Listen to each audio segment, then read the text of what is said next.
अभी तक हमने इंट्रो की बात कर ली है ना। जितने तरह के टाइप्स होते हैं वो हमने बात कर लिया है, और कितने तरीक़ों से हम कर सकते हैं उसका सही तरीका हमने देख लिया है।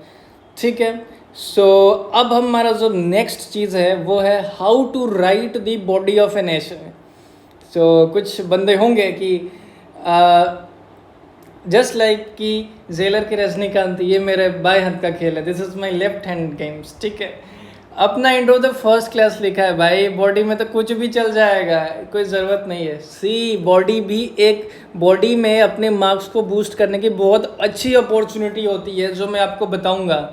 तो बॉडी को कैसे लिखना है, कितने तरीके होते हैं, कहाँ पे आप अपने मार्क्स को इंक्रीज कर सकते हो, ये सारी चीज़ें बहुत ही होलिस्टिकली आपको बताने वाला हूँ। जैसे कि हमने इंट्रो पे डिस्कशन किया है, तो सबसे पहली चीज़ देखो, बेसिक्स के बारे में बात करेंगे, बिल्कुल करेंगे, बट बिफोर हैंड आप ये समझो कि आपके मार्क्स कैसे बूस्ट होते हैं। ठीक है।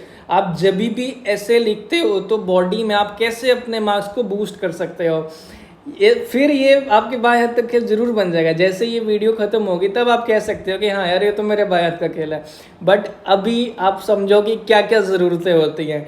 अब सबसे पहले हम मार्क्स बूस्टर की बात करें तो उसमें भी हम बहुत सारी चीज़ें डिस्कस करेंगे, ये एक सिंगल टॉपिक नहीं है। मैंने आपसे एक चीज़ बोली है कि पेपर टू एक दिन की बात नहीं है, पर एक दिन ज़रूर होगा। जब आप ये स्किल सीख जाओगे तो एक दिन ज़रूर होगा। तो चलो स्टार्ट करते हैं। मार्क्स बूस्टर में हमने पहली चीज़ सीखनी है कि इफ़ेक्टिव यूज़ ऑफ डायग्राम्स का कैसे यूज़ करना है। ये चीज़ देखो, इस चीज़ में ना सबको कॉन्ट्राडिक्शन होता है, नहीं यूज़, ऐसे में आप नहीं यूज़ कर सकते हो, या फिर ये तो ऐसे राइटिंग है नहीं यूज़ करनी चाहिए, या फिर कोई बोलता है यूज़ कर सकते हो। See you can use it in 2 और 3 एसेज में आप इजीली यूज़ कर सकते हो, बट वो इफेक्टिव यूज़ होना चाहिए। ये नहीं कि आप एक तो 3 पेज का ही ऐसे होता है, 300 वर्ड लिखने हैं, उसमें से आप आधा एक पेज तो फोटो डायग्राम बना दिए, नहीं, ऐसा नहीं करना है। पहले मैं बताऊंगा कि किस तरीके से आपको करना है। सी जैसे आपने ये टॉपिक, अब हमारी जो पहली थीम रहने वाली है वो इंटरनल सिक्योरिटी होने वाली है, तो मैंने उसी का एग्जांपल लिया है कि मैं उसमें डायग्राम्स का इफेक्टिव यूज कैसे करूँगा। जैसे कि अपना नॉर्थ ईस्ट इंसर्जेंसी पहला टॉपिक, दूसरा नक्सलिज्म या लेफ्ट विंग एक्सट्रीमिज्म जिससे बोलते हैं, तीसरा जम्मू एंड कश्मीर मिलिटेंसी, और जो 5वां टॉपिक है बॉर्डर मैनेजमेंट। तो ये 4 टॉपिक्स का हेल्प लेके मैं आपको बताना चाहता हूँ कि डायग्राम्स का इफेक्टिव यूज कैसे करते हैं। ठीक है। ओके, ये बॉर्डर मैनेजमेंट बहुत इंपॉर्टेंट टॉपिक है। देखा आपने कितनी बार क्वेश्चन आ रहे हैं इधर से। तो चलो अपने टॉपिक पे आते हैं, नक्सलिज्म। ठीक है। ये देखो आप नक्सलिज्म के जब भी आप डायग्राम बनाओगे 1/3 पेज, ठीक है, 1/3 पेज में आपके diagram flow chart maximum 50% of the page जा सकता है, but keep it to the 1/3 page, otherwise आपके वर्ड्स कम हो जाएंगे। ठीक है।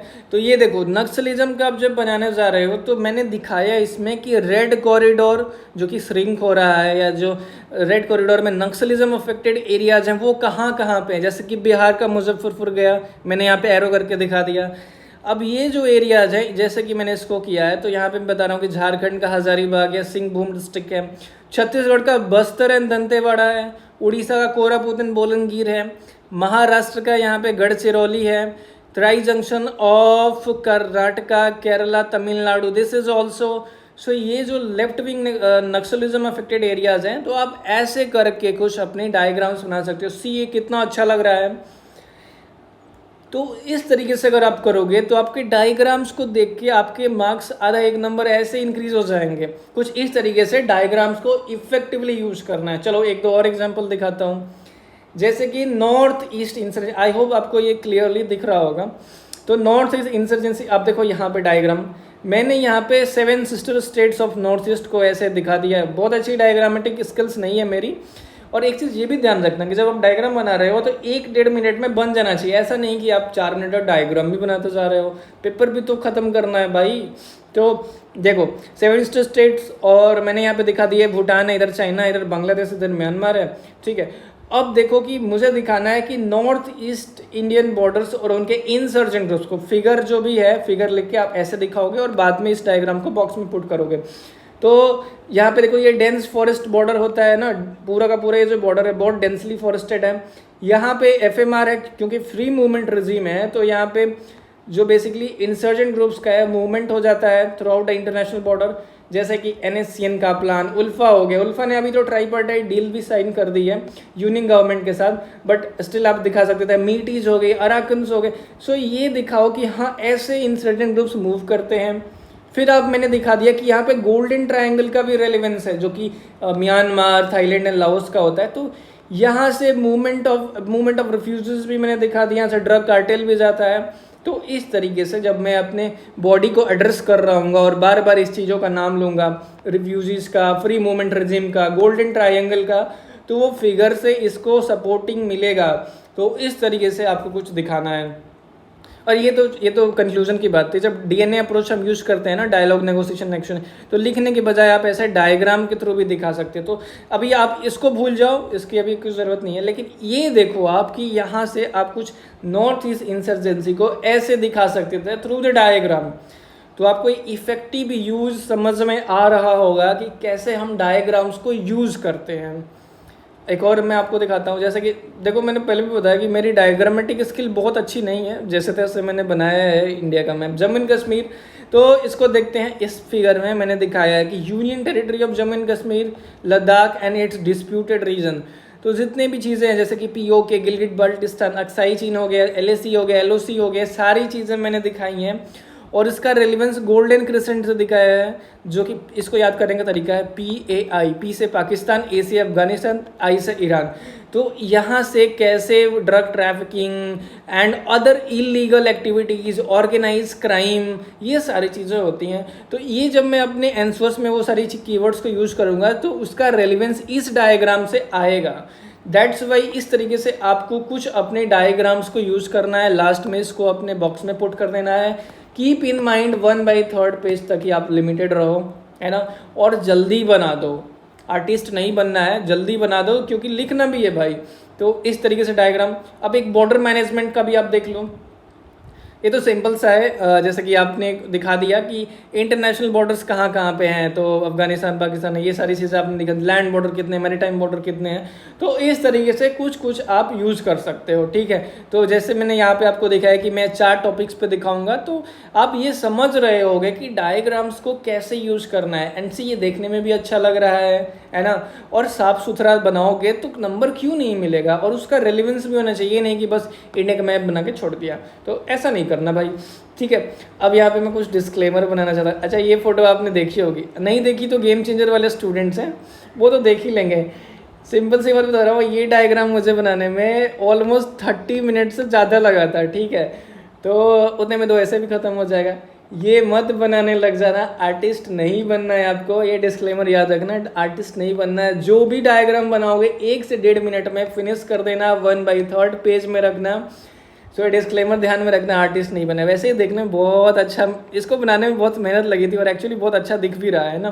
तो ये आपको गेम चेंजर में दिख जाएगा, ठीक है। जो भी है, जब भी आप मेरे नोट्स पढ़ोगे तो दिख जाएगा। तो ये ध्यान में रखना कि आर्टिस्ट नहीं बनना, कीप इन माइंड, ओके।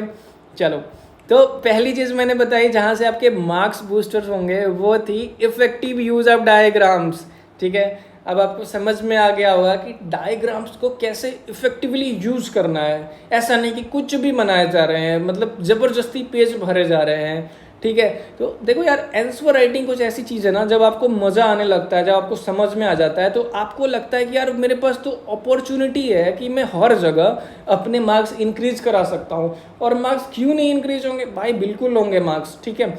अगर आप इन अप्रोच को देखोगे तो आपको बिल्कुल मैं हर चीज़ को क्रिस्टल क्लियर रख रहा हूँ यहाँ पे। देखो, जेन्युइनली मैं आपकी हेल्प करना चाहता हूँ। मैं एक एक चीज़ को क्रिस्टल क्लियर आपके सामने रख रहा हूँ कि देखो भाई, ऐसे किया जाता है, ऐसे करोगे तो मार्क्स क्यों नहीं इंक्रीज होंगे।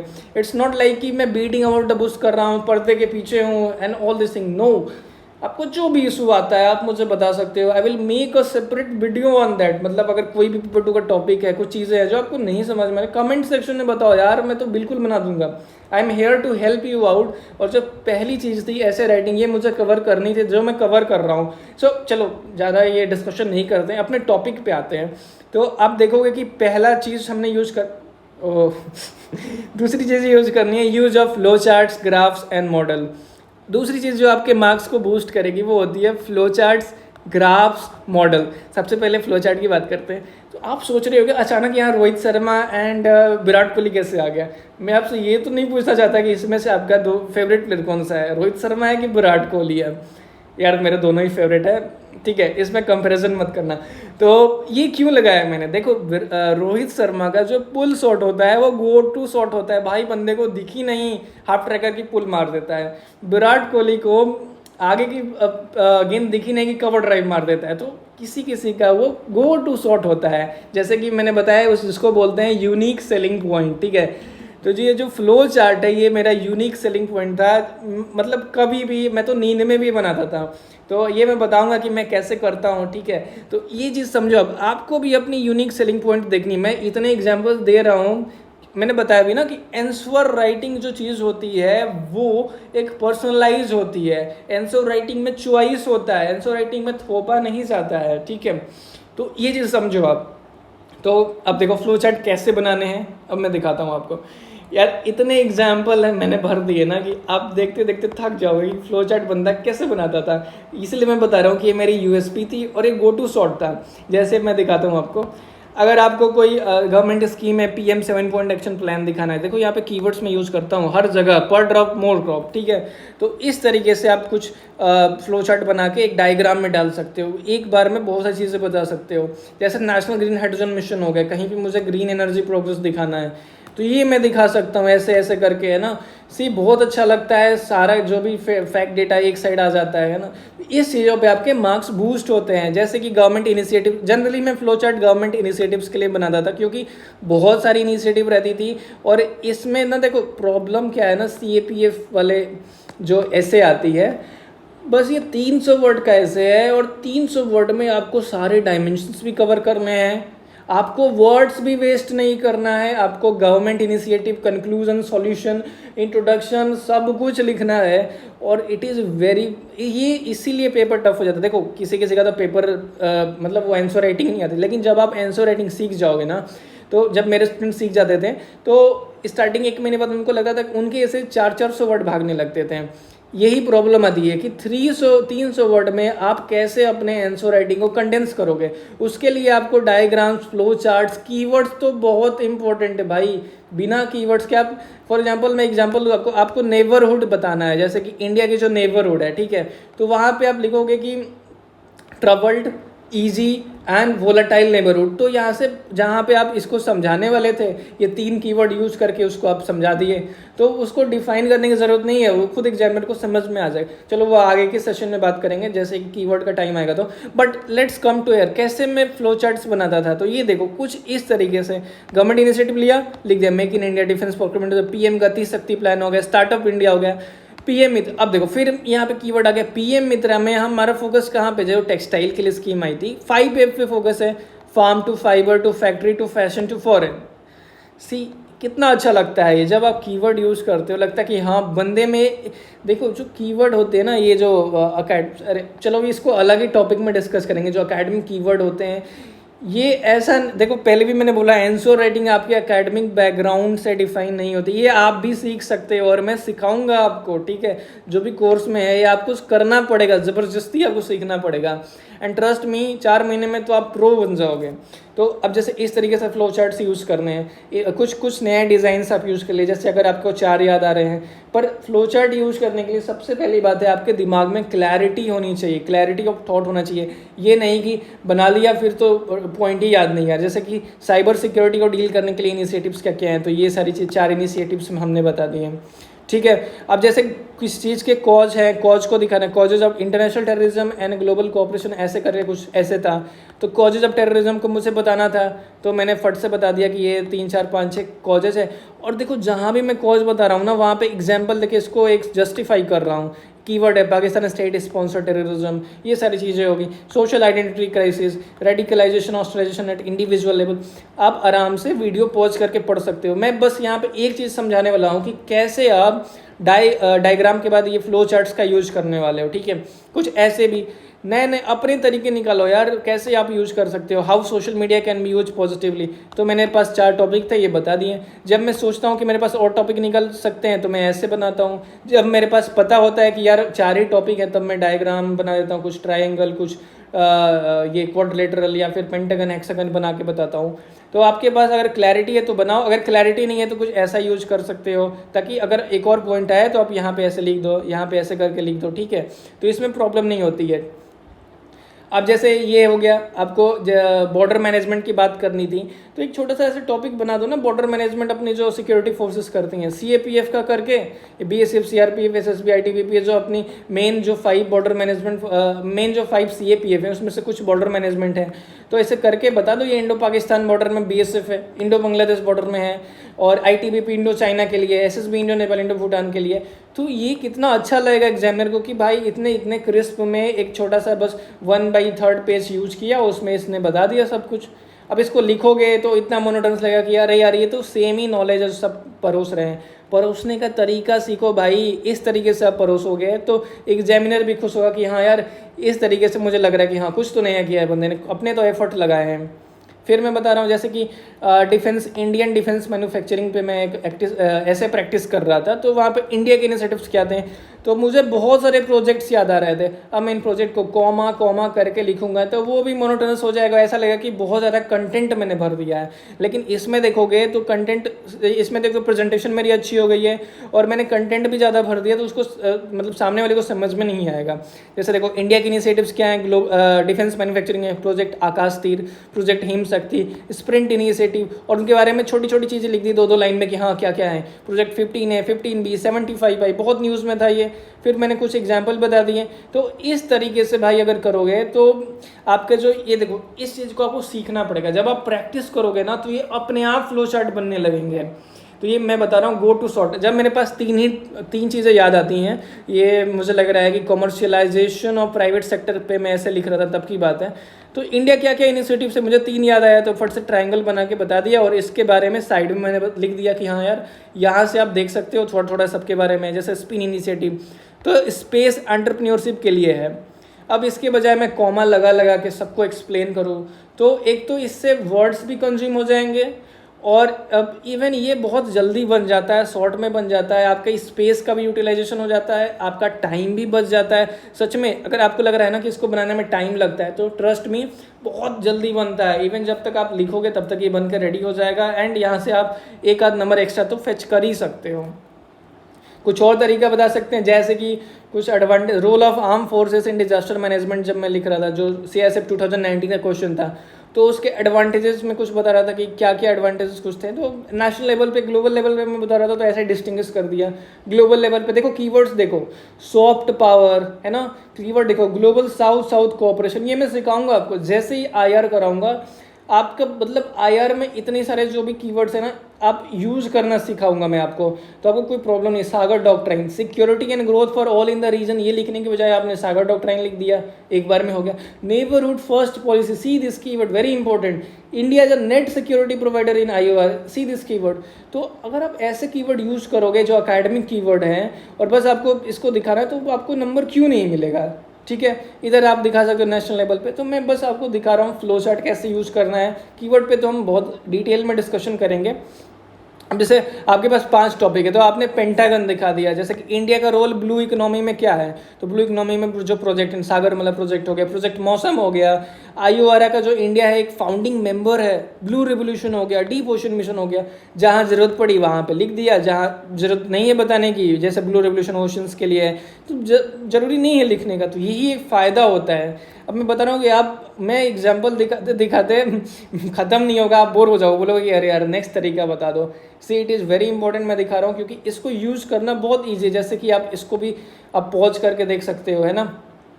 अब देखो अब ये जो मैं बना रहा हूँ ना, ये कुछ ऐसे अपने टेम्पलेट्स बना दो कि हाँ यार कुछ ऐसा आएगा, वुमेन एम्पावरमेंट से आएगा, ये इंटरनल सिक्योरिटी से आएगा, तो मेरा बनाया रहेगा, मैं यूज़ कर लूँगा। जैसे कि अगर मान लो कि वाटर कंजर्वेशन पे आ गया, इन्वायरमेंट का टॉपिक हो गया, तो आप अपनी यहाँ पे इनोवेशन दिखाओ, कुछ ऐसे बना दो कि अरे यार इसके चैलेंजेस ये हैं, ये हैं, क्यों नहीं पसंद आएगा, सबको पसंद आएगा, एंड यहाँ से नंबर इंक्रीज होगा। अब जैसे क्लाइमेट चेंज को कॉम्बैट करना, इन्वायरमेंट का टॉपिक है, आपने अपने सारे स्कीम्स ऐसे ऐसे करके लिख दिए, ये तो बड़ा इजी होता है बनाना, तो ये आप कर सकते हो। और जितने भी पॉइंट आए आप एरो लगाते लगाते निकाल लो, ठीक है।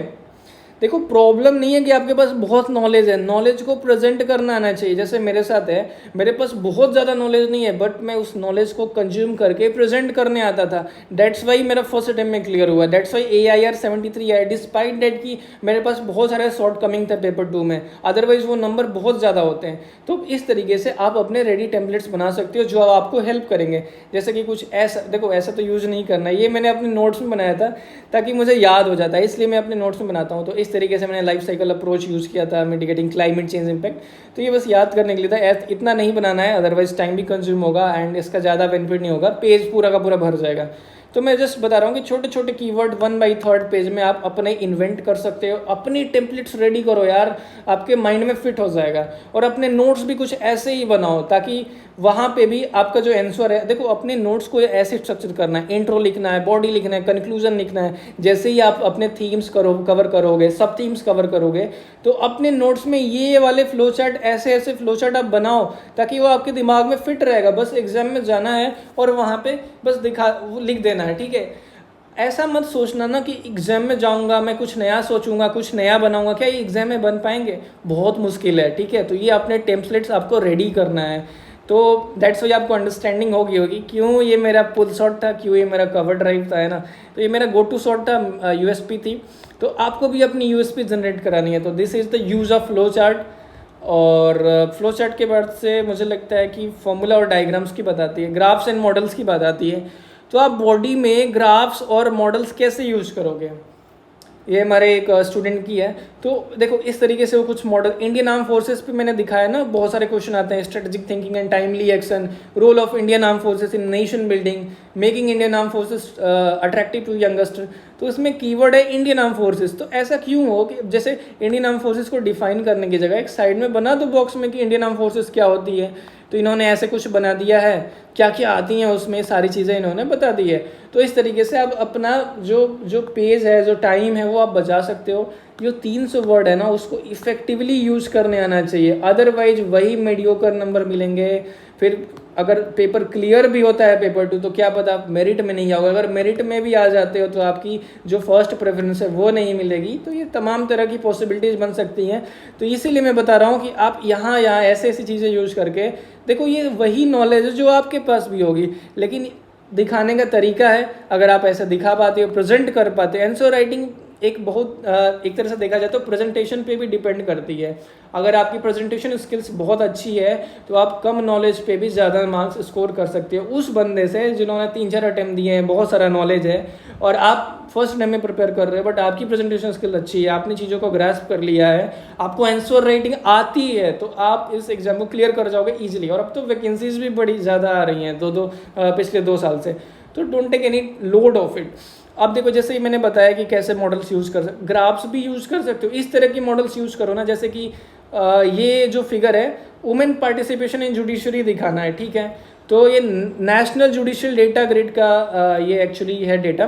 तो इसमें जो क्या होता है ना कि जैसे बंदे क्या करते हैं कि सुप्रीम कोर्ट में वुमेन की रिप्रेजेंटेशन 11% है, in the high court is 13%, in the lower court 35%। तो यहाँ पे उन्होंने वुमेन पार्टिसिपेशन जुडिशरी ऐसे कुछ सेंटेंस मेकिंग में बता दिया, 4-5-6 लाइन लिखा होगा।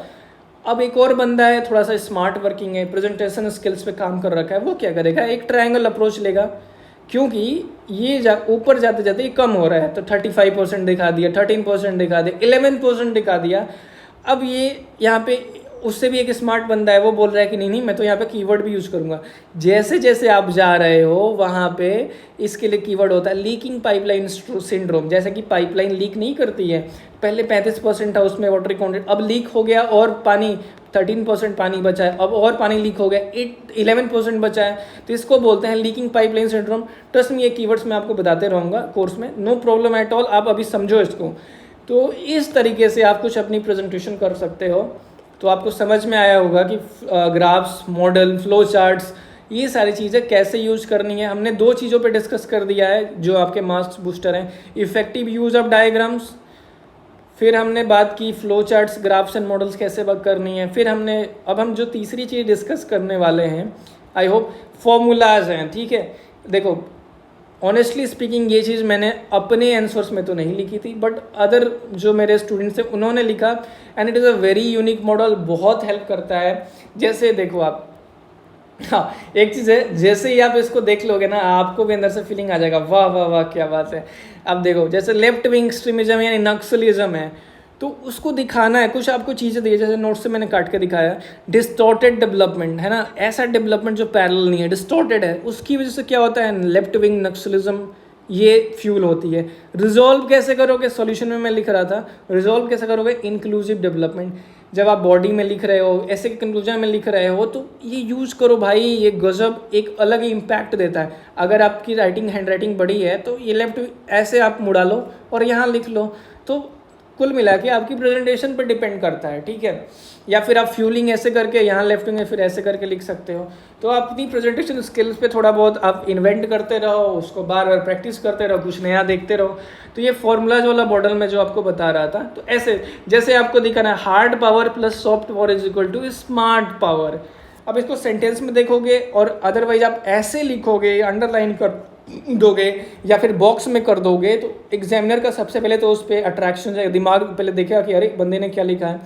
और आप जब एकदम हिट करेगा उस चीज़ को, तो नंबर क्यों नहीं मिलेगा। आपका जो फर्स्ट इंप्रेशन है, जो लास्ट इंप्रेशन, इस तरह के इंप्रेशन आप दिखाओगे आंसर राइटिंग में, तो आपके नंबर इंक्रीज होंगे, ठीक है। मैं ट्रायल एंड टेस्टेड स्ट्रेटजी आपको बता रहा हूँ, ऐसा नहीं कि मैं अपने से चीज़ें बता रहा हूँ। बंदों ने ये यूज़ किया है, स्टूडेंट्स ने यूज़ किया है, एंड उनको ये दिखा है, उनके पेपर क्लियर हुए हैं, ठीक है। वही सेम नॉलेज पे अब देखो फॉर्मूला, इस तरह के फॉर्मूला यूज़ कर रहे हैं। जैसे आप देख लो, इंडिया को ग्लोबल इकोनॉमिक पावर हाउस दिखाना है, तो आप बता दो structural changes, embracing technological advancement, innovation, inclusive growth foster करना है। तो डैट्स वाई इस चीज़ों को मिलाएंगे तो India global economic power house होगा। एक तो आपकी सेंटेंस बच गई, आप एक तो कम टाइम में ज़्यादा कंटेंट डिलीवर कर रहे हो और कंटेंट को इफेक्टिव वे में डिलीवर कर रहे हो, तो ये चीज़ें हैं। हाँ, फिर आया कि यार ये फॉर्मूलाज मैं कैसे बनाऊंगा। अगर जो कोर्स में है तो अगेन चतुर भाई जो है, मतलब नहीं चाहिए दुबे जी, मैं याद कर लूँगा, ठीक है। मैं आपको खुद कुछ कुछ फॉर्मूलाज बना के दूंगा, हर थीम में दूंगा, एंड डेफिनेटली आपके लिए हेल्पफुल होगा। अदरवाइज अगर आप कोर्स पे नहीं हो तो आप इस तरीके से कुछ बना सकते हो, you can work on that, definitely आप खुद कर सकते हो, नो प्रॉब्लम एट ऑल, ठीक है। ऐसा नहीं है कि आपको किसी पर डिपेंड होना है कि ये इनके कोर्स खरीदूंगा तभी होगा, ऐसा कुछ नहीं है। मैं जो चीज़ें बता रहा हूँ इस चीज़ को आप यूटिलाइज करो, आप खुद कर सकते हो, ठीक है, कोई प्रॉब्लम नहीं है। मुझे सारे फॉर्मूलाज बता दो, मैं रट लूँगा, ठीक है। तो ये अपने चतुर साहब बोल रहे हैं, देखो रट तो लोगे, यूज करने आना चाहिए। तो यूजेज इम्पोर्टेंट है, कंटेंट तो इम्पोर्टेंट है, बट कंटेंट रखना नहीं है, कंटेंट हंट नहीं करना है, उसको यूटिलाइज करना है, उसको यूज करना है, उसको कम इनटू इफेक्ट लाना है, ठीक है। तो चलो हंसी मजाक हो गया, एंड फॉर्मूलाज वाली चीज़ हो गई है ना। तीसरी चीज़ मैंने बताई आपको फॉर्मूलाज की। कुछ और चीज़ देख लो, देखो मेरे कुछ फॉर्मूलाज मैंने लिखे हैं, ये मैंने इतने एग्जांपल जानबूझ के डाले हैं कि आपको आपको अंडरस्टैंडिंग हो। जैसे कि पेट्रीलिनियटी, पेट्री लोकेलिटी, इसकी वजह से women at a cost centre या लाइबिलिटी बन जाती है वुमेन, ये चीज़ हो गया। जनरली वुमेन वाले टॉपिक में ऐसे में यूज करता था। डबल लॉस क्यों हो रहा है, अब देखो वुमेन की मैरिज का भी एक्सपेंस है, अब उसकी शादी अपब्रिंगिंग हो जाती है, नई फैमिलीज में जाती है, तो जो भी बेनिफिट्स हम देते हैं इन्वेस्टमेंट में वो भी चला जाता है। तो इस तरीके से जो लड़कियां हैं जिस घर में पैदा होते हैं उनके लिए डबल लॉस होता है पेरेंट्स के लिए। ये पेट्रियार्कल माइंडसेट को दिखाता है, ये मैं अपनी बात नहीं बोल रहा हूँ, ठीक है। तो ये पेट्रियार्की को दिखाना होगा, जैसे सपोज पेट्रियार्की आपको दिखाना होगा तो सिंपल से आप ऐसे बना के डबल लॉस करके ऐसे दिखा देना, तो तुरंत समझ में आ जाएगा एग्जामिनर को। आपको लिखने की ज़रूरत नहीं है, पेज भरने की ज़रूरत नहीं है, ठीक है। अब जैसे देखो डिजिटल इकोनॉमी का क्वेश्चन आया था, आप देख दो supporting enabling inclusive non discriminating infrastructure, these are the requirements of digital economy. तो एक तो चीज़ है कि इसमें कुछ छूटेगा नहीं। मल्टी डायमेंशनल ऐसे आपका बॉडी हो जाएगा। मल्टी डायमेंशनल कैसे करते हैं उसका मैं सिंपल से अप्रोच से बताऊंगा। मैं पुराने तरीकों में बिलीव नहीं करता हूँ, that the old way, that the obsolete way. पुराने तरीकों में रहोगे तो पेपर बार बार देते रह जाओगे, मेरिट लिस्ट से बाहर होते रह जाओगे, पेपर क्लियर नहीं होगा for the repeaters only. And the freshers के लिए तो आपके लिए तो ये पीस ऑफ केक है, आप इसको समझो, आप पेपर क्लियर करो। अब देखो फॉर्मूलाज आपको यूज़ करने, आई होप आ गया होगा कैसे यूज़ करना है, ठीक है। अब जो चौथी चीज़ है वो होती है अकेडमिक कीवर्ड्स। और देखो मैं पानी पी लूँ क्योंकि it is very important to discuss the academic keywords.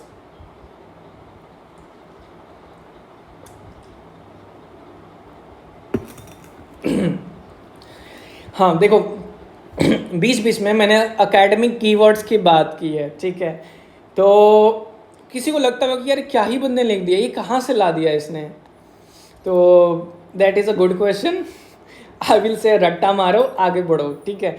अब रट्टा मारना आगे बढ़ने वाला कॉन्सेप्ट, ठीक है, ये बाद में यूटिलाइज करेंगे। पहले समझो कि इसको यूज़ कैसे करते हैं, बनाते कैसे हैं, आपके आंसर्स को ये डेकोरेट कैसे करता है, इसको इन्हेंस कैसे करता है। तो आप, मैं जैसे ही बोला रट्टा मारो आगे बढ़ो, तो some people, some aspirant will thinking कि ये कॉमेडी चल रही है क्या।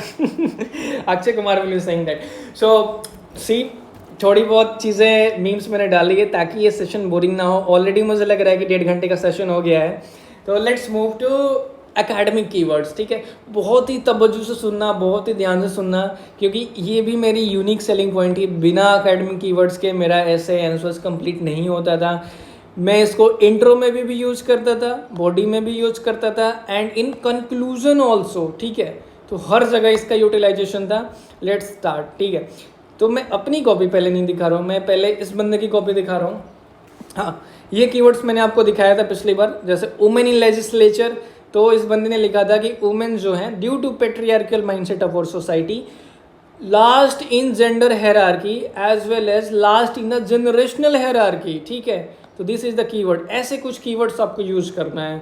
ये बने बनाए कीवर्ड्स हैं, ठीक है। ऐसा नहीं है कि आप एग्जाम में जाके इसको, आपको ये कीवर्ड्स बनाने हैं, न्यूज़पेपर से निकाल सकते हो, पीआईबी से निकाल सकते हो, किसी के कोर्स से दे सकते हो, और ये जाके आपको एग्जाम में यूटिलाइज करना है। तब जाके आपके मार्क्स, आपको लगेगा कि यार देखो, एक सिंपल सा आंसर, मेडियोकर आंसर में और एक इस आंसर में यही फ़र्क आ जाता है कि वो बंदा एकेडमिक कीवर्ड्स यूज़ कर रहा है, और यही फ़र्क आपको अपने कॉपी में लाना है ताकि आपका मार्क्स बूस्टअप हो। ये नहीं कि आप वही रोट लर्निंग या रोट तरीक़ों से चल रहे हो एंड आपके वही बस बेसिक्स नंबर आ रहे हैं, ठीक है। तो ऐसा नहीं करना है। अब देखो आप यहाँ पे अब जैसे मैं आपको बताऊंगा इस कीवर्ड्स के बारे में, तो आपको लगेगा कि यार ऐसे भी कोई लिखता है क्या कॉपीज। लेट्स सी यार। अब देखो कौन सा टॉपिक था ये था वुमेन इन लेजिस्लेचर। तो हमने ये कीवर्ड्स, ये बंदा एक ही ऐसे है जिसमें इतने सारे कीवर्ड्स यूज़ किया है। Gender stereotype, patriarchal nature, last in gender hierarchy as well as generational hierarchy. अब यहाँ पे इन्होंने बोला कि लेजिस्लेचर में एक और चैलेंज है, पंचायत पतिज्म कल्चर। अब मैं देखो बार बार तो वैसे भी पंचायत के मीम्स डाल ही रहा हूँ, तो ये देखो पंचायत पति वाला जो कल्चर है, अगर आपने पंचायत वेब सीरीज देखी है तो आपको समझ में आएगा। तो देखो इसने कीवर्ड कैसे यूज किया। अब आप उसको इतने में एक्सप्लेन करते, इससे बढ़िया 3 वर्ड में आपने बता दिया, ठीक है। स्यूडो रिप्रेजेंटेशन, सी लीकिंग पाइपलाइन सिंड्रोम, यही कीवर्ड्स आपको यूज करना है। लीकिंग पाइपलाइन सिंड्रोम के बारे में मैंने बताया अभी। तो ये जो चैलेंजेस है, इन्होंने देखो कितने सारे चैलेंजेस, इस चैलेंज को अगर आप एक्सप्लेन करने जाते तो आपका पेज भर जाता। इस बंदे ने 4 लाइन में एक्सप्लेन कर दिया है और इतने सारे डायमेंशन कवर किए हैं कि क्यों नहीं इनको मार्क्स मिलेंगे, ठीक है। अब देखो, However, more women participation in legislature will promote the spirit of नारी शक्ति वंदन अभियान and dilute the gender stereotype, again a keyword। ये देखो gender stereotype इन्होंने यूज किया। ग्लास सीलिंग बैरियर है ना, जो ग्लास सीलिंग होती है, तो ये चीज़ मैं बताऊंगा, कोर्स में बताऊंगा। इसका यहाँ पे मैंने मतलब बताने के लिए सेशन नहीं ले रहा हूँ, मैं इसके कीवर्ड्स की इंपॉर्टेंस समझा रहा हूँ। लर्न दिस इंपॉर्टेंस, है ना। एक बार आप समझ जाओगे, बाकी समझाने का काम ना आगे के सेशंस में होता रहेगा। Gender stereotype, glass ceiling barrier, maternal wall. यार देखो यार बंदा क्या यूज कर रहा है ना, इसको देख के लगता है कि क्या ये रोबोट है क्या। नहीं नहीं भाई ये कीवर्ड्स बने बनाए हैं, ठीक है। और एकेडमिक कीवर्ड्स आप भी लर्न कर सकते हो जब आप एक बार इसको थोड़ा सा हर टॉपिक में, हर थीम में 15-20 कीवर्ड याद कर लोगे या समझ लोगे, उसको बार बार आंसर्स में यूज करोगे, प्रैक्टिस करोगे, तो आपके भी आंसर्स कुछ ऐसे ही दिखेंगे। See this is a transformation जो उन्होंने 2 महीने में दिखाया था। इनके पहले आंसर्स बहुत ही सिंपल आते थे, फिर जाके इनके आंसर्स में ऐसे कीवर्ड्स आने लगे। अब यहाँ पे भी देखो सेम चल रहा है। सो टू प्रोवाइड सुविधा, सुरक्षा एंड सम्मान, दैट 3 स्टार मॉडल जो मैं आपको पहले बताया था, तो ऐसे यूज करते हैं। सुविधा, सुरक्षा एंड सम्मान डायरेक्टली हिट करता है। किस लिए यूज करते हैं? Need to shift from, again the from model, from gender binary to gender spectrum. वैसे यहाँ पे ये थोड़ी इन्होंने गलती की है, ये ट्रांसजेंडर के केस में होता है ये कीवर्ड, मैंने जो उनको बताया था, बट स्टिल इसको इग्नोर करो। अब देखो 3G अप्रोच उन्होंने लगाया है, again it is a keyword, gender sensitisation, gender equity, gender inclusiveness. अभी आप एग्जाम में जनरेट नहीं कर सकते हो भाई, इसको जो है आपको रेडीमेड रखना होगा। और मैं ऐसे रेडीमेड बहुत सारे दूंगा, आपको जो अच्छा लगता है वो आप देख लो और याद कर लो। सो देखो, ये सुविधा, सुरक्षा, सम्मान, gender desensitisation, gender equity, gender inclusiveness, gender empowerment, ये सारी चीज़ें हो गई, ठीक है। तो इस तरीके से इन्होंने यूज़ किया। तो अब आपको लगता होगी ऐसी कॉपीज कौन लिखता है भाई, ठीक है। तो ये आप मीम पढ़ सकते हो कि अब इस तरह की कॉपीज देख के ना कुछ जो स्टूडेंट्स हैं जो फर्स्ट टाइम देख रहे हैं, अदर जो हैं, उनको लग रहा है कि यार मैं खुद ही उल्टा सीधा करके अपना मूड ख़राब कर लेता हूँ, ठीक है। तो टेंशन नहीं लेना है, ऐसी कॉपी आप भी लिख सकते हो, आप भी आराम से क्लियर कर सकते हो। ये बस सीखने की देरी है, ये बस आंसर राइटिंग एक तरह का स्किल है, आर्ट है जो आपको सीखना है। एंड इसका जो स्टेप्स है मैं बता रहा हूँ, इसको फर्दर डिटेलिंग पूरे कोर्स में हम करेंगे। एंड ट्रस्ट में 4 मंथ में आप ऐसा निकलोगे कि just you don't need anything. आपका पेपर देखो, अगर आप सच में 100% डेडिकेटेड हो गए तो आपको कोई प्रॉब्लम नहीं आएगी ना, किसी को ज़रूरत नहीं मेरा, मैं तो खुद की मूड खराब कर लेता हूँ। चलो, ये जो कॉपीज है वैसे जिन्होंने लिखी है, अगर आपको ये क्रॉस चेक करना है तो this is his channel only PYQs, ठीक है। तो आप जाके चेकआउट कर सकते हो, उनका मैसेज कर सकते हो, ठीक है। He will also help you in paper two preparation, है ना। काफ़ी जेन्युइन बंदे हैं। सो लेट्स सी, यहाँ पे कोई प्रमोशनल नहीं हो रहा है, आगे बढ़ते हैं। सी, मैं इसके रेलिवेंस के लिए बात कर रहा था, अदरवाइज अब देखो अकेडमिक कीवर्ड्स की बात कर रहे थे हम। मैंने पहले तो आपको इनकी कॉपीज़ में यूज करके बताया कि हाँ ये देखो ऐसे बंदे यूज करते हैं, ठीक है। अब देखो कुछ बंदों को होगा कि देखो अकेडमिक कीवर्ड बनाते कैसे हैं भाई, वर्क कैसे करता है, ये तो समझ में आ गया होगा। क्या मैं भी सीख पाऊंगा? देखो ये भी चीज़ आती है, क्या मैं भी सीख पाऊंगा? बिल्कुल सीख पाओगे। अब जैसे मैंने वो एक बात की थी कि नेबरहुड आप यूज करते हो, नेबरहुड, तो उसकी जगह पे मैंने यूज़ किया uneasy, troubled and volatile neighbourhood. तो आपको उसको एक्सप्लेन करने की ज़रूरत नहीं है, ये अपने आप में एक्सप्लेनेटरी है। उसके बाद आप एग्जाम्पल ले दोगे कहाँ पे, ये बॉर्डर मैनेजमेंट में मैं आपको पढ़ाऊँगा। तो ये एक लेक्चर नहीं है, जस्ट एक इंट्रोडक्टरी सेशन है आंसर राइटिंग का, समझने का। तो देखो अब उसके बाद अपनी केस स्टडीज लगा देना, एग्जाम्पल लगा देना। तो इस तरीके से अपने वर्ड्स को सॉर्ट कर सकते हो, बहुत सारे डायमेंशंस ऐड कर सकते हो, है ना। तो इस तरीके से कीवर्ड्स वर्क करते हैं। अब देखो मैंने उसमें साइबर वॉरफेयर में यूज़ किया था keyword, in the age of hyper information cyber space is image a 5th domain of warfare, it is becoming a hydra headed monster, है ना। तो ये देखो इस तरीके से कीवर्ड को आप पैराफेज में यूज कर सकते हो, कीवर्ड्स को आप कनेक्ट करने के लिए यूज कर सकते हो, लेकिन मोस्टली कीवर्ड को बॉडी और कंक्लूजन में बड़ा इफेक्टिव होता है, ठीक है। बस यूज करने आना चाहिए। अब देखो क्या मैं ये बनाते कैसे हैं, एक तो देखो रेडीमेड है तो होता है, वो तो अलग बात है। अगर आपको बनाना ही है, आप देखो जैसे कैसे एकेडमिक कीवर्ड बनाते हैं, स्मॉल साइज लैंड होल्डिंग है तो इसको बोल दिया हैंड कर्चिव साइज लैंड होल्डिंग, ठीक है। तो एकेडमिक कीवर्ड हो गया। इंफ्रा चैलेंजेस है, इसको मैंने बोल दिया infra bottlenecks. So it is more effective when someone read it ना। देखो आपकी जो कॉपी चेक होती है आपके फेस को देख के नहीं होती है, आपकी ये जो चीज़ें आप लिखते हो तब पता लगे यार बंदे में बहुत तगड़ा नॉलेज है, अदरवाइज ऐसे कीवर्ड कौन यूज़ करता है ना। ऐसे कीवर्ड जब हिंदू न्यूज़पेपर पढ़ोगे तब आपको पता चलेगा कि वहाँ पे लोग यूज़ करते हैं, सी उनके पास कितना सारा विजडम होता है। तो you have to just learn this art, और या फिर आपको रेडीमेड मिल जाएंगी सारी चीज़ें, आप इसको याद कर लेना एंड यूटिलाइज करना। Most important thing is the utilisation, ठीक है। तो इस तरीके से कीवर्ड्स होते हैं, एकेडमिक कीवर्ड्स वर्क करते हैं। मैंने बहुत ही इस पर होलिस्टिक डिस्कशन कर लिया। जैसे मैंने 3G अप्रोच बताया था, अगेन उनकी कॉपीज है, gender sensitisation, gender equity, gender inclusiveness, ठीक है। हाँ चलो देखो एग्जाम्पल्स तो खत्म नहीं होते, मैं बार बार इतनी चीज़ें बताता हूँ ताकि आपके जहन में बस जाए। IR में आपको कीवर्ड यूज करना है, NI का मतलब होता है नेशनल इंटरेस्ट। तो इंडिया क्या है, major economic power, emerging power of South Asia. Sagar doctrine is again a keyword. Net security provider in IOR is ये पूरा का पूरा कीवर्ड होता है, net security provider in Indian Ocean region. Blue economy, Indian Ocean rim association में, ये सारी चीज़ें होगी। India vision for free open and inclusive Indo Pacific, again it is a keyword.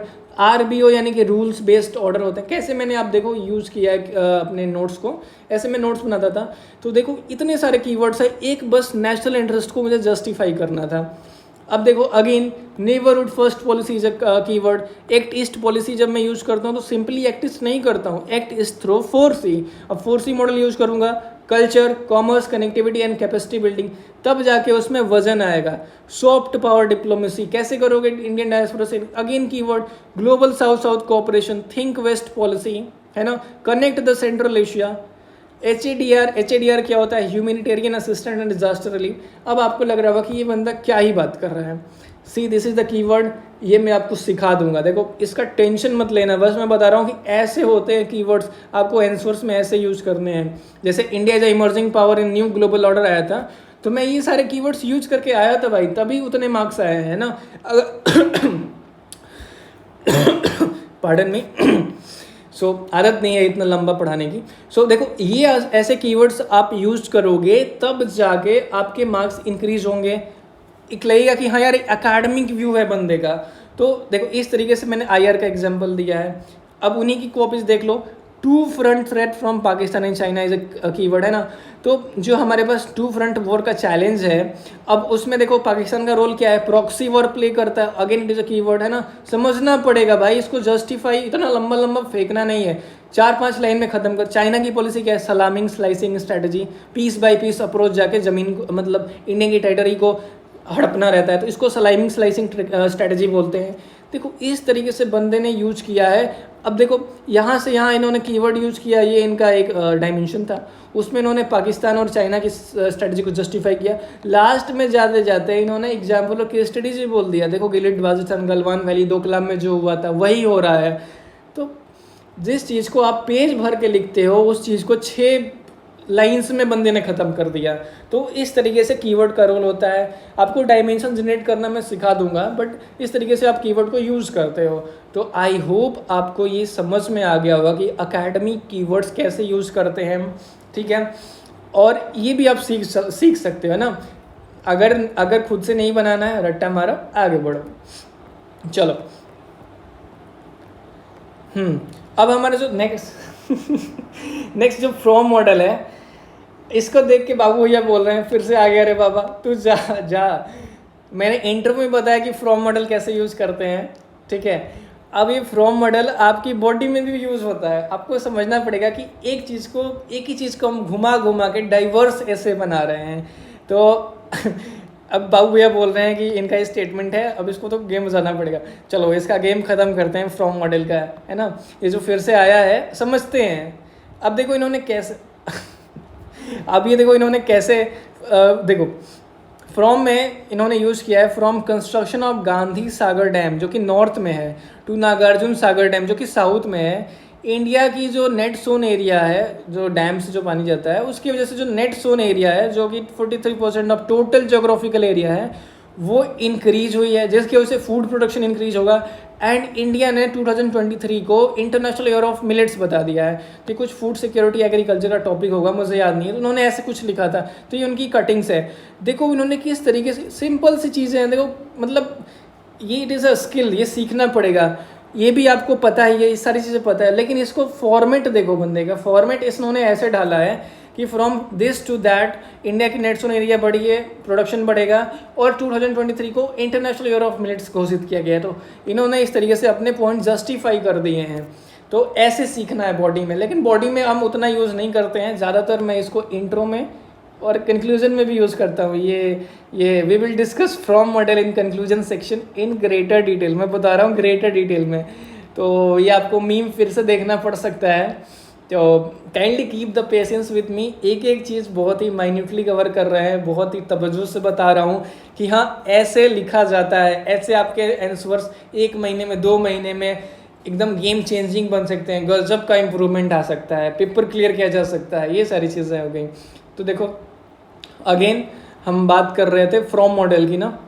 तो देखो इनकी अब कॉपी देखते हैं। Promotive innovative outlook in education में इन्होंने लिखा है finally innovation in education and innovation through education. See ऐसे यूज किया जाता है, innovation in education, innovation through education are indispensable. ये मतलब ब्राइटर फ्यूचर के लिए एक इंडिस्पेंसिबल पार्ट है जिसे आप इग्नोर नहीं कर सकते हो।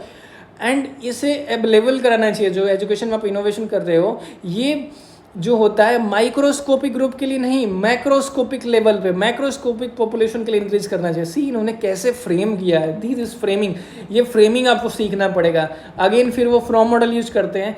अगर हम ऐसा इनोवेशन अगर हम ऐसा करते हैं तभी हम from ocean of mediocrity to centre of excellence move कर सकते हैं, तभी भारत असली में नॉलेज टेम्पल होगा, तभी भारत विश्व गुरु कहलाएगा। देख रहे हो आप, मतलब 1 2 3 4 5 10 लाइनें, 10 लाइनें बंदे ने इतने सारे keywords, directly heated keywords, from model और ये इनोवेशन वाली चीज़ें इतने तरीके से यूज़ किया है कि अगर कोई भी पढ़ेगा एग्जामिनर तो इतना खुश हो जाएगा, दिल खोल के नंबर देगा, क्यों नहीं देगा। अगर आप ऐसे एग्जाम में लिख के आओगे, और ये चीज़ें मैं बता रहा हूँ बनानी पड़ती है, वर्क करना पड़ता है। अगर सही डायरेक्शन में वर्क करोगे बहुत जल्दी सीख जाओगे और बहुत जल्दी इंप्रूव कर जाओगे। तो इस तरीके से ये फ्रॉम मॉडल यूज़ होता है। और सी ये तो सबका बहुत ही स्पेशल होता है। बॉडी में आपको केस स्टडी सभी बोलते हैं यूज़ करना है, डेटा यूज़ करना है, रिपोर्ट्स यूज़ करना है, पर मैं आपको बताता हूँ आज कि कैसे यूज़ करना है, एग्जैक्ट तरीका क्या होता है। ठीक है, तो अभी तक हम 5 तरीके की बॉडी में हमने चीज़ें डिस्कस कर ली हैं, ये 6वां तरीका है। सी मैं आपको कितना सारा स्कोप बता रहा हूँ, आपको एक चीज़ आता है, आपको 2 चीज़ आता है, आप 6 चीज़ सीखो ना, आपको जो अच्छा लगता है वो यूज़ करो। तो यहाँ इस जो टॉपिक है इसमें मैं बताऊंगा कि बॉडी में केस स्टडी, डेटा, रिपोर्ट्स को कैसे यूज करते हैं। ठीक है, कैसे इसका इफेक्टिवली यूज़ करते हैं। सो बेसिकली जैसे साइबर सिक्योरिटी, अगेन मैं बोल रहा हूँ 30 के जितने भी क्वेश्चन थे वो ऑलमोस्ट रिपीटेड ही थे।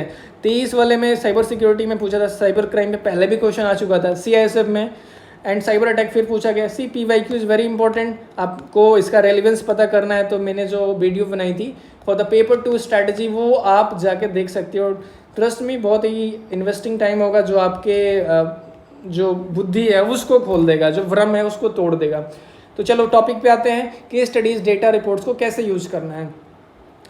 अब देखो ये मैं बॉडी की बात कर रहा हूँ। अब देखो मेरा जो 1-2 एसेज में ना मैं सेग्रीगेट कर, मेरे दिमाग में रहता था कि पहला ये होगा, दूसरा इम्पैक्ट ये होगा, तीसरा ये होगा, चौथा ये होगा। तो 2 बार मैं ऐसे यूज करता था, 2 बार मैं लिंकिंग चीज़ें अलग तरीके से यूज करता था। तो जब मैं बेसिक्स बताऊंगा ना तब इसके बारे में बात करूंगा। पहले इस कंटेंट पे देखो कि केस स्टडीज़ कैसे यूज़ करनी है, इधर फोकस रहना चाहिए। ये जो मैंने ये किया है इस पर फोकस नहीं रहना चाहिए। तो देखो साइबर सिक्योरिटी एक न्यू काइंड ऑफ वॉरफेयर है या फिर एक थ्रेट है इंडिया के लिए। अब मैंने बताया कि थ्रेट क्यों है, क्योंकि नेशनल सिक्योरिटी को जियोपार्डाइज कर देता है, कॉम्प्रोमाइज़ कर देता है। क्यों है, क्योंकि साइबर टेररिज्म को एक्सप्रेड करता है। तो देखो उसके लिए मैंने एग्जांपल डाल दिया, ये केस स्टडी डाल दी। मीटी की रिपोर्ट है ना, ये जो अपना ये जो मिनिस्ट्री है उसकी रिपोर्ट है कि इन्होंने आइडेंटिफाई किया है किकाडा को। व्हाट इज़ किकाडा? एक चाइना का हैकिंग ग्रुप है जिसने VLC, जो VLC मीडिया प्लेयर हम यूज़ करते हैं, उसको इंडिया के अगेंस्ट यूज किया। तो ये केस स्टडी है, एक एग्जांपल हमने डाल दिया। तो इस वजह से जस्टिफाई होता है कि जो साइबर वॉरफेयर है एक इंडियंस जो नेशनल सिक्योरिटी उसको जियोपार्डाइज करता है। एक और मैंने एग्जांपल दे, इजराइल का पीगस वॉरफेयर, उसका जो स्टेट सर्विलेंस हुआ था, इंडिया पे भी सर्विलेंस हुआ था। तो ये जो साइबर डोमेन है इसका, तो मैंने देखो यार केस स्टडी में देखो, अगर आपने यहाँ से यहाँ तक लिख के आगे बढ़ गए या फिर इसी चीज़ को लिखने में आप यहाँ तक ला दिए, नंबर तब नहीं मिलता है, नंबर तब आपको मीडियोकर नंबर मिलेंगे। मैंने यहाँ लिखा और लिखने के बाद उसको 2-2 एग्जाम्पल दे दिए इसको जस्टिफाई करने के लिए, तो सामने वाला भी सेटिस्फाई हो गया। और सी मैं कितना शॉर्ट में इस चीज़ों को जस्टिफाई कर रहा हूँ, कितने शॉर्ट में मैं लिख रहा हूँ। सेकेंडली देखोगे ना तो मैं कितने सारे डायमेंशन जनरेट कर पा रहा हूँ। लोगों के 2-3 डायमेंशन में ऐसे की बॉडी खत्म हो जाती है। सी पहली होगी मेरी, देखो पहली होगी, दूसरी होगी साइबर वॉरफेयर की वजह से इंडिया का जो क्रिटिकल इंफ्रास्ट्रक्चर है जिसको CII बोलते हैं, it is the keyword.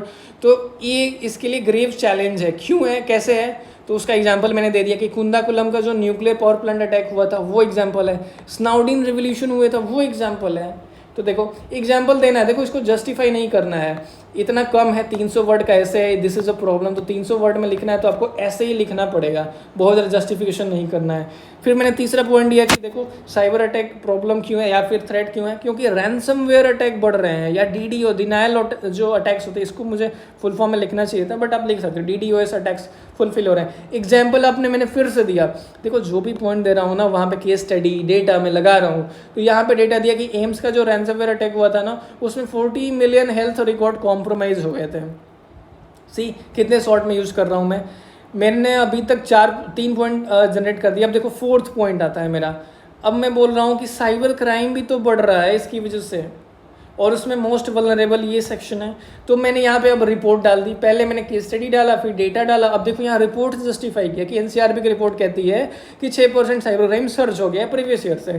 See it is a very simple report, तो ये इसको जस्टिफाई करता है। फिर मैंने एक और पॉइंट निकाला, देखो नॉन स्टेट एक्टर्स ये क्या होते हैं, कैसे कीवर्ड फिर मैंने यूज किया, ये radicalism, extremism and fundamentalism, again this is a keyword.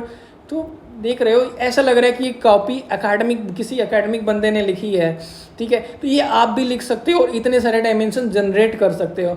अब जैसे देखो यहाँ पे तो मैंने रिपोर्ट से जस्टिफाई किया, यहाँ पे मैंने जजमेंट दे दिया, जजमेंट है जस्टिफाई किया कि लोन वुल्फ अटैक जो trophy attack, again this is a keyword. तो ये बढ़ रहे हैं, नेशनल सेंटीमेंट्स में सर्ज आ रहा है, एंटी नेशनल सेंटीमेंट जो होते हैं।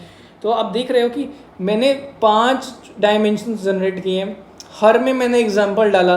तो इस तरीके से मैंने बॉडी को देखा, तो बॉडी में केस स्टडीज़ कैसे यूज करनी है, डेटा कैसे यूज करना है, रिपोर्ट्स कैसे यूज करनी है, आई होप आप समझ गए होंगे, ठीक है। तो इस तरीके से कुछ करना है। अब देखो लास्ट में जो हमने तीनों मॉडल डिस्कस किए ना, देख लेते हैं कौन कौन से थे। लास्ट में हमने एक तो case studies, data and report था, फ्रॉम मॉडल था और एकेडमिक कीवर्ड था। अब हम तीनों चीज़ को देखो, ये आपकी इनोवेशन पर डिपेंड करता है। तीनों मॉडल को कंबाइन करके एक मैं आंसर दिखाऊंगा, तो कैरी मिनाटी भाई भी बोलेगा क्या बात है, आप बोल रहे हो क्या? अरे बोलना होगा तो कमेंट सेक्शन में बताना कि आपको समझ में आ रहा है, नहीं आ रहा है, या कैसी वीडियो हेल्पफुल रही, ठीक है। तो ये आप बताना मुझे कमेंट में, ऐसा नहीं है कि पचा लिए। सो लेट्स सी, चलो डायग्नोस नहीं होते हैं, इस पे आते हैं। तीनों चीज़ को कैसे हम यूटिलाइज कर, ये देखो आप यहाँ पे पता नहीं कौन सा ऐसे है, आई गेस कुछ तो साइबर डोमेन का या सोशल मीडिया का होगा, ठीक है। Social media, the impact of social media on social relationship, ठीक है। तो ऐसा कुछ ये वाला ऐसे होगा आई गेस। थीम जब डिजिटल इंडिया आप करोगे ना, तो सोशल मीडिया बड़ा इंपॉर्टेंट टॉपिक है। इस वाला जो टॉपिक है, ये जो topic the impact of social media on social relationship, जो कि 2019 में आया था CFBF में, तो इस वाले टॉपिक का है ये आंसर। एक छोटा सा बॉडी है, उसमें देखो इन्होंने यूज़ किया है कि the social media has created a Instagram gangster, है ना। वो एग्जाम्पल ये द हिंदू में से इन्होंने उठाया था, सच एज माया गैंग। तो इन्होंने कीवर्ड यूज किया, इन्होंने माया गैंग एक केस स्टडी यूज किया। अब देखो ये जो recently arrested in north east Delhi involve in cyber bullying, theft and extortion. तो ये जो बंदा कर रहा है इंस्टाग्राम पे, इसलिए इसका इंस्टाग्राम गैंगस्टर जो कीवर्ड यूज हुआ है। तो अब देखो यहाँ पे कीवर्ड भी यूज हुआ, यहाँ केस स्टडी भी यूज हुई। अब फ्रॉम मॉडल तो भाई मेरा गो थ्रू मॉडल है, आपको पता ही है। तो ये देखो from real to real, this is, इसका आपने देखा होगा, कई बार सुना होगा, एडवर्टाइजमेंट में भी यूज होता है, तो आप भी यूज करो ना। मैंने बताया आपकी ट्रांसफॉर्मेशन को दिखाता है। So this pollute the mind of minors and result in anti social behaviour. तो इस तरीके से आप जो भी नॉलेज यहाँ से सीखोगे उसको यूज करना है, मिक्सअप करना है, अपने आप को बार बार एक्सपेरिमेंट करते रहना है, अपनी अपनी एक यूनिक सेलिंग पॉइंट जनरेट करना है। तो इस तरीके से कुछ बॉडी में मार्क्स बूस्टर होते हैं, ठीक है। तो अभी तक मैंने 6 चीज़ें डिस्कस की हैं, कैसे ऐसे में आप अपने मार्क्स को इंक्रीज कर सकते हो, ठीक है। अब ये चीज़ें मैंने बहुत ही ग्रेटर डिटेल में डिस्कस की हैं। अब जो नेक्स्ट, अब इसके बाद हम डिस्कस करने वाले हैं कि पेपर 2 में क्या बेसिक्स होते हैं, क्या मतलब जो बॉडी में हम लिखते हैं पेपर 2 के ऐसे राइटिंग में, उसमें हम क्या क्या बेसिक्स का ध्यान रखेंगे। तो इसमें लर्न द बेसिक्स ऑफ ऐसे द बॉडी, तो ये हम अब डिस्कस करेंगे, ठीक है। तो यहाँ तक आपको आई होप कोई प्रॉब्लम नहीं हो रही होगी, आपको क्लियर कट आपको समझ में आ रहा होगा। तो चलो अब उस